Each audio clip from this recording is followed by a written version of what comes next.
Welcome back to ReadingBear. Today, we will take a look at some new malicious compliance stories. And if you enjoyed my content, please don't forget to subscribe to my channel and post some bear emojis in the comments.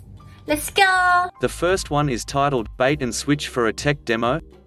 So back in the day when I worked for Midsize Company, which was wholly owned by Giant Company, there was a big tech fest in Barcelona, and Giant Company was going to be there. Just a few days before the fest, they realized they needed someone from Midsize Co to demonstrate our soon-to-be-released game, but it was less than a week away. So my producer came to me, I was the product's design lead, and said, "We really need you to go to Barcelona, but because of the short notice, we can't order you to go." I looked at him. He said, "Giant Company guy that I liked says if you go, you can either A, fly first class or B, take your wife." Well, the thought of scoring major karma with my wife, who speaks Spanish fluently, was the deal maker, and I said, "You bet." And immediately phoned my wife with the exciting news. Just 2 days before we were due to fly to Spain, some bean counter at Giant Company decided the deal they'd offered me was too good, so decided to walk back on the offer. It wasn't written down after all. My producer came to me and said I couldn't take my wife when I went. So I replied, "Okay then, I won't go." My producer grinned and went back to the bean counter, who was amazed that I'd walked it back. He thought for sure I'd want the trip to Spain, right? Now he had no one to demo the Midsize Co product, no one at Giant Company could do it, and no one else at Midsize Co would do it after hearing how they tried to screw me. The bean counter caved immediately and me and wife got our trip to Barcelona. I sat in a big white room talking about tech specs to nerds all weekend, and wife got to see the city. I did manage to go out to dinner with her in the evenings. Squid ink paella and tapas for the win. I am told that since they had to book my wife's ticket the day we flew, it cost Giant Company an extra $1,000. Peanuts for them, but still. Of course the source of the problem is that the bean counter had a false perspective. It's not a trip to Spain, for me, it's a trip to a big white room full of other nerds for the weekend. If I can't even score wife points, it was absolutely not worth the trip. The malicious compliance part is that big company said, if you go, you get X, then rescinded X, so I complied by saying, also rescind the if you go part. The next one is titled, Soon-to-be ex-husband is forced to pay for attorneys to talk to his wife since he refuses to talk directly to her. So this is happening at this moment in time, so the full fallout isn't here yet. My soon-to-be ex-husband filed for divorce after I finally got the courage to move out after he started physically abusing me. No big deal, I was planning on filing anyways. I found a great attorney, Jen, who took my case pro bono. Since my ex and I were living together all of 2019, and I moved out in 2020, Jen told Steve, my ex's terrible attorney, she felt that Matt and I should split tax return 50-50.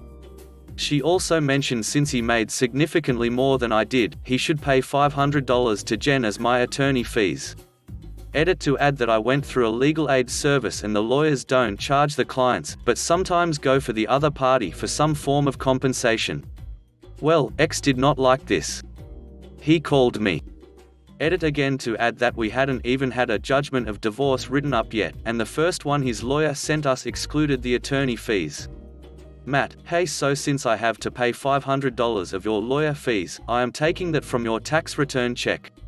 Me, that's not how that works. I have nothing to do with her requesting lawyer fees, and even if I did, you'd be forced to pay that $500 back to me when we go to court. Matt, well, we had a deal, no we didn't, that you'd talk to your lawyer about the fees and you didn't, because we didn't have an agreement. Me, I did not agree with that. I only agreed to half the tax return and all my stuff before marriage coming with me. Matt sighs loudly, I can tell he's getting angry me, look, can I come to get my check? I have bills I gotta pay and my work is shut down.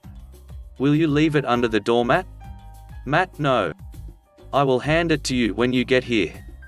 Me, no thanks, I'd rather not have to see you. Please have the check for half of the tax return under the doormat. Matt, now screaming, why do you have to make things so difficult? Just leave me the duck alone. And with that, he hung up. Leave him the duck alone? Got it. I emailed Jen to make sure it was okay to block his number on my phone. She said as long as he has an email he can use to communicate with me, and I could. So I sent, "If you need to contact me please do so at X email and include both attorneys." And I blocked his phone number. Thing is, Steve did not take his case pro bono. So every single time my attorney and his attorney email, half an hour of time gets added to his bill since the minimum payment is 15 minutes. All because he decided to act like a child. The next one is titled, "Old Man Asks Teen Out on a Date and Gets Business Phone Number Instead." So this didn't happen to me, it happened to my coworker, but I was at the register right next to her when it happened. This happened a few years ago when I was 17 and my friend was 18. We worked at a grocery store that had 4 registers set up in groups of 2. So my friend and I were the ones on 2 of the registers, meaning we shared the same behind-the-counter space. We both have customers in line and are checking them out. I can hear everything going on as we are literally 2 feet away from each other. Enter old man. Old man looked a lot older than us, so he's obviously too old to be hitting on an 18-year-old, but that's exactly what he does. Paraphrasing because it's been a few years, but you get the gist. Old man, "Hey there, beautiful." Friend, in customer service voice, "Hello, how are you today?" Old man, "Better now that I got to see someone as gorgeous as you." Friend, "That's nice, did you find everything okay?" Old man, "Oh yes, I did." He winks. At this point I'm only half paying attention to the person I'm checking out and focusing on the conversation happening behind me, because gag. Old man, "Can I take you out on a date?" Friend, "No, thank you, your total is." Old man, "Come on, please. I'll take you out somewhere nice, you can get all dressed up and fancy." Friend, "No, I am not interested. Here's your receipt." Old man, "Can I at least get your phone number, gorgeous?" Cue malicious compliance. Friend, "Sure thing." She proceeds to grab one of our store's business cards that obviously has the store phone number on it, hands it to him and says, "Here you go. Have a nice day." The old man is angry and grabs his groceries and storms out. I turned and asked my friend if she was okay and everything. She was a little shaken up but told me that she was glad she got to mess with him. Not sure how many other customers heard the interaction, but we just laughed about it and went back to our work. The next one is titled, "Too Sick to Practice, Too Sick to Play." This was my junior year of high school, approx. 12 to 13 years ago. I was on the softball team and the head coach was kind of a hothead jerk. I had already played for him my sophomore year, so I'd seen his blow-ups firsthand but wasn't on the receiving end of one until the first week of junior year. I was feeling pretty terrible at school all day, so my mother came to pick me up a little early, during softball. The coach was furious. He didn't believe that I wasn't feeling well, yelled that if I was too sick to practice, then I was too sick to play, and to turn in my uniform once I was feeling better, assuming I'd be back the next day, I imagine. Well, I was out with meningitis for 5 days. The most horribly sick I've ever been. When I returned, I turned in my clean and neatly folded uniform, apologized for being too sick to practice, and asked if I could go to the library to study. The coach was stunned and tried talking me out of it, but I reminded him that I was merely, maliciously, complying with his request to turn in my uniform. There was no talking me out of it. I was a pretty stubborn teenager, ha. It actually ended up working out for me in the long run. To avoid any backlash and allow me to remain maliciously compliant, the coach worked out a deal with my app world history teacher. I would go to her room instead of softball for the rest of the semester, and she would email him confirming I was there so he could count me present for the day. I was struggling in app world history, so going twice a day helped me keep my grade at a passing level while still receiving the required PE credit for softball. I tanked the app test but passed the class, and I never played softball for that school again. The next one is titled, "Want Everything Bagged Up Separately?" You've got it. Me, you guessed it. K, Karen. M, manager. So, this happened yesterday at a pretty well-known joint, and it was in the middle of a rush. I worked the drive-through, and as I was taking orders and K comes through the speaker. As I was taking her order, she would make it one order, say never mind, and change it to a different order, to then wanting the first order again. Mind you, this is about $50 worth of food, so it's whatever. It got annoying, but I dealt with it. When Kay came through to the window for her to pay, she looks me in the eye, and says, "You didn't let me finish." Now, I know I had asked her if her order was complete. I had read through the order multiple times and then even asked her to look at the takeout screen to make sure she has everything she needs. I was mad, as the rush was just starting to calm down, and she was holding up the line again. Me, being the best damn Barbie voice I can be, ask her what else she needs to add to her order. Kay, I need 4 large Cokes and 3 more $1 chicken sandwiches. Me, okay, will that be all, ma'am? Kay, and I need everything in separate bags. Me, okay, sure. No problem. Kay pays, and I got to tell my manager what she specifically requested, all of her items, in separate bags. Kay had so much food ordered, she was asked to pull up to the front of the building to let the other cars pass through. When her order was brought out by my manager, she did not seem pleased. Kay, why are there so many bags?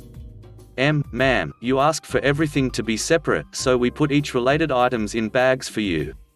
I.e., chicken sandwiches with chicken sandwiches, fries with fries, and each drink was only situated with another one on the other side of the carrying tray. She took her food, she left, and M told me what happened. But hey, you can't say we didn't fulfill your request to the best of our abilities.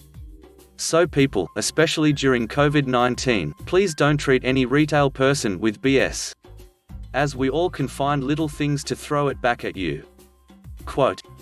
The next one is titled, Karen doesn't know how the lottery works, so she pays the price. This happened about 8 years ago when I worked at a gas station while in school. This happened during some time when the Powerball had a fairly high jackpot, nothing crazy but higher than normal. Some info on the lottery for those unaware: you can fill out a sheet with your numbers, and have multiple sets of numbers. You pay $2 to $3 for each set on a ticket. This is run through a machine and a receipt is printed. At that point, the store is charged for the entry, so the customer needs to pay for it. You can choose to have the same numbers run for more drawings after. You just check a box for how many drawings you want. If you run a ticket through the machine twice, it just makes a duplicate for the same drawing, so I guess if you win twice as much, excluding the jackpot, but not really something anyone would do. This woman, Karen, came in with a thick wad of cash and a pre-filled ticket. I greet her and she just drops the ticket on the counter without replying. Karen, I need this put through the machine 20 times. I look down at the ticket, 5 sets of numbers all with power play. One drawing of this costs $15, so if she wants it to draw for the next 20 drawings it would cost $300. But what she said she wanted was the same ticket 20 times, all for the next drawing. Same price but not what people normally want. Me, okay, did you mean you wanted this to run for the next 20 drawings? Karen, no, I said I want you to put this in the machine 20 times so I have 20 individual tickets? Me, so you want this all to draw at the same time? Karen, yes, that's what I said. Me, okay, I just want to be sure that's what you want, so these will all be duplicate tickets all drawing on Friday. Karen, yes. So I take the ticket and run it through. Out pops the confirmation ticket and receipt. I look up and she just says, yep, keep putting it through. I do this a few more times and just ask. Okay again, you're sure this is what you want, they will all draw on Friday only? Karen just sighed and confirmed yes.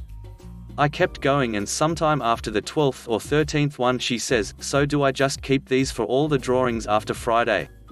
Me, stopping feeding the ticket into the machine, no, these will all draw on Friday only and be done, just like you requested.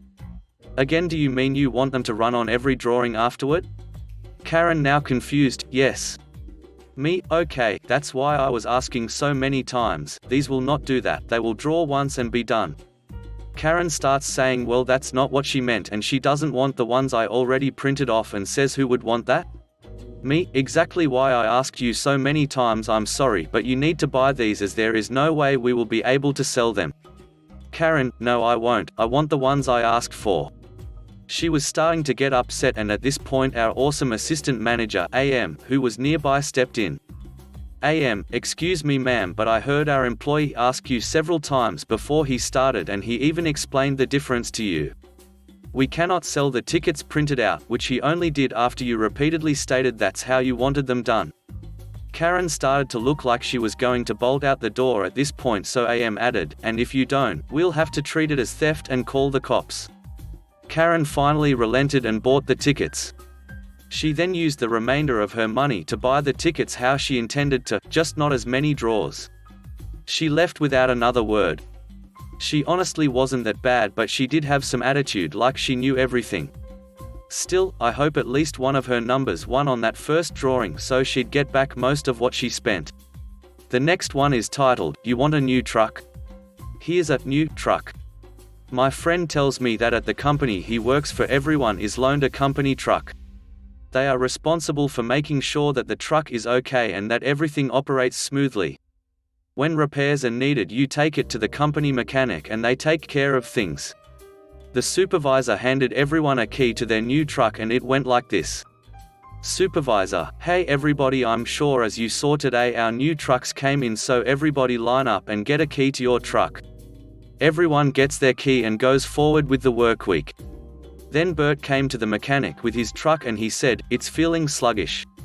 The mechanic said to Bert 25 minutes later, Mechanic, well, we figured what is wrong with your truck. Bert, what's going on? Mechanic, apparently, you damaged the driveshaft.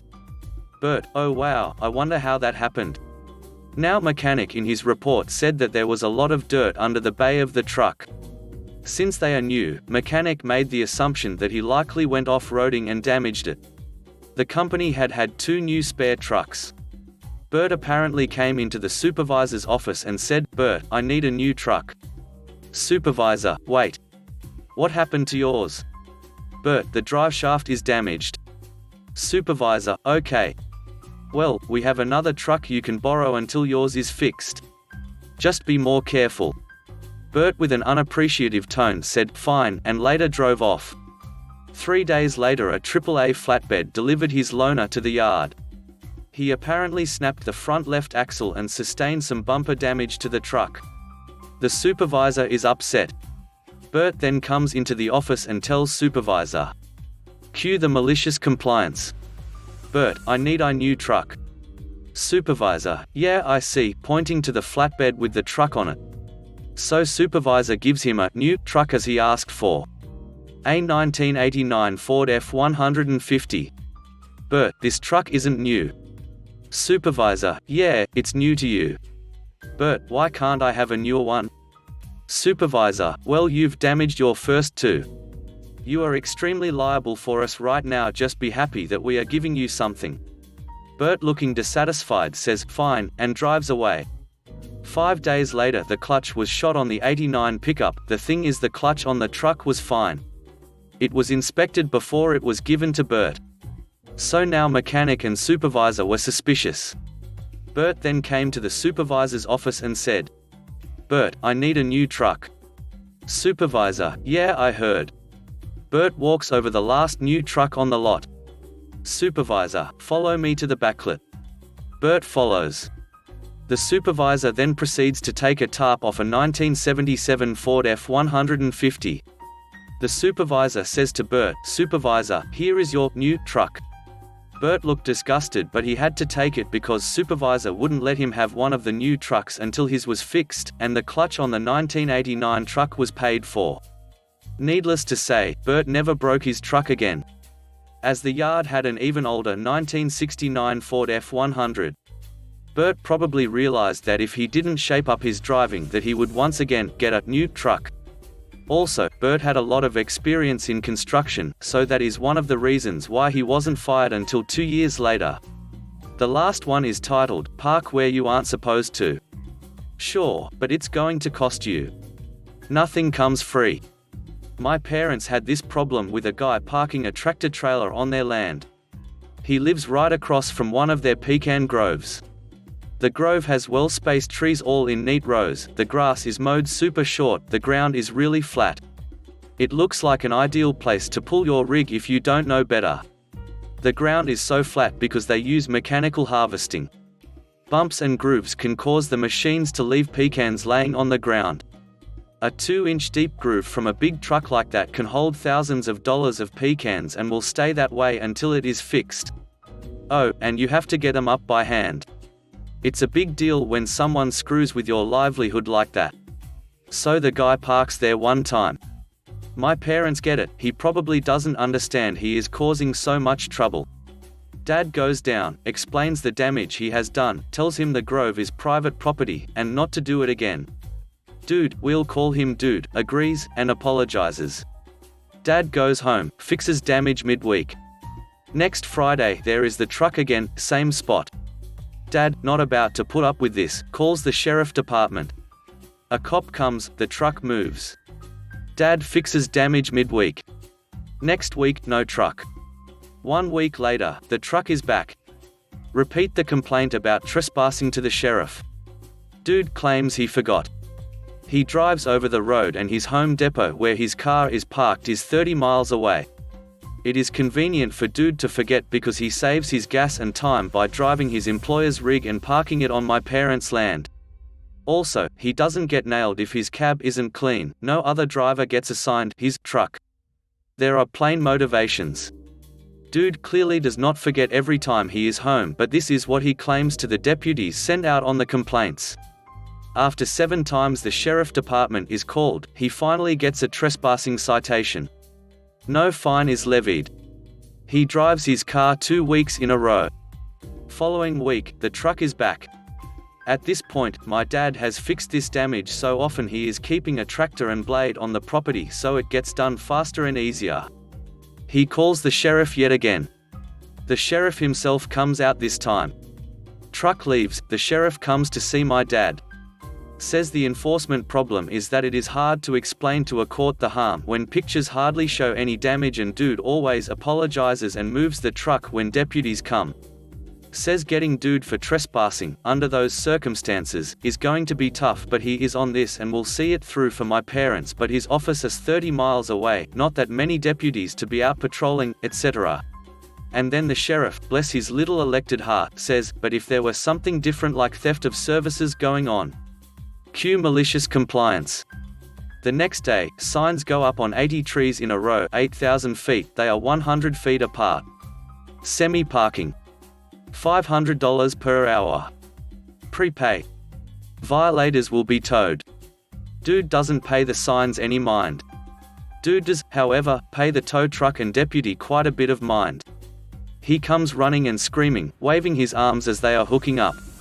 Well, before my dad called to have him towed, everything was documented, including having the sheriff himself drive by and take several pictures of the truck parked with the clearly visible signs. Everything is put on hold while Dude's employer, who owns the truck, drives out. After 3 hours, Dude's boss gives up and writes a check for $7,800 to cover parking and tow truck fees. That actually covered the tow truck, all the repairs, printing the signs, and beer for about a year for my dad's Tuesday poker gathering. Salut. Dude, who still lives there, does not park in the Pecan Grove. His boss payroll deducted his checks for 2 years. Thanks for listening.